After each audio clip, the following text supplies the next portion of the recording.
20 साल पहले बालाकृष्ण वाली के बाप को भी आइडिया नहीं था कि जब वो बड़ा होगा तो गूंज उठेगी शहर की हर दुकान, मकान और खोली। ये तो पूरा विराट कोहली। लवली। शक्ल तो विराट जैसी थी, बस टैलेंट की तलवार में थोड़ी धार कम रह गई।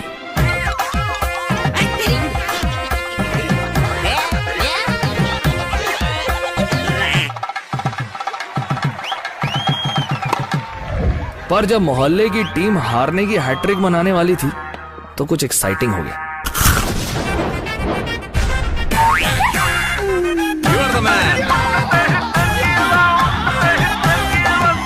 हो गई ना, मंच 4x4 में 4 लेयर्स ऑफ रिच वेफर और चोको लेयर, मतलब क्रंचियस्ट एवर एक्साइटमेंट। अन्ना अपना ये लकी चार्म। आज से तुम टीम में।